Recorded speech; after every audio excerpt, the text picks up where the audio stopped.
তামিম ইকবালকে দেখতে সাভারের কেপিজে হাসপাতালে গিয়েছেন সাকিব আল হাসানের বাবা মাসরুর রেজা এবং মা শিরিন আক্তার।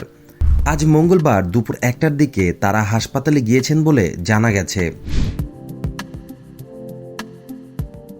এক প্রকার মৃত্যুর দুয়ার থেকে ফিরে এসেছেন তামিম, তবে এখনও শঙ্কা পুরোপুরি কাটেনি।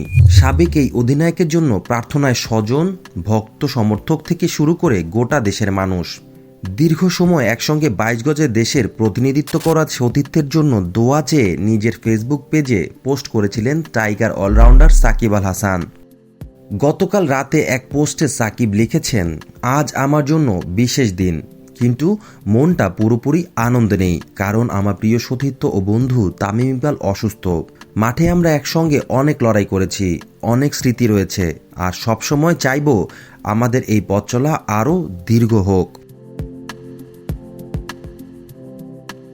তামিমের সুস্থতা কামনা করে সাকিব আরও লিখেছেন, তামিম, তুমি বাংলাদেশের ক্রিকেটের অন্যতম বড় শক্তি। তোমার দ্রুত সুস্থতা ও মাঠে ফিরে আসার জন্য দোয়া করছি।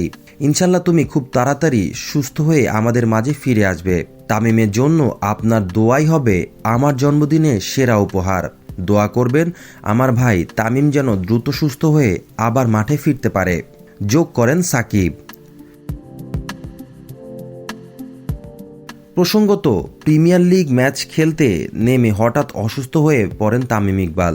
বুকে ব্যথা নিয়ে সাভারের কেপিজে স্পেশালাইজড হাসপাতালে যান। পরে জানা যায় হার্ট অ্যাটাক হয়েছে তামিমের। হার্টে ব্লক ধরা পড়ার পর রিংও পরানো হয়েছে। সর্বশেষ জানা যায় কিছুটা উন্নতির দিকে তামিম ইকবালের শারীরিক পরিস্থিতি। পরিবারের সদস্যদের সঙ্গে কথাবার্তাও হয়েছে, তবে এখনও পুরোপুরি শঙ্কামুক্ত নন তিনি। আরও 48 ঘন্টার পর্যবেক্ষণে রাখছেন কর্তব্যরত চিকিৎসকরা।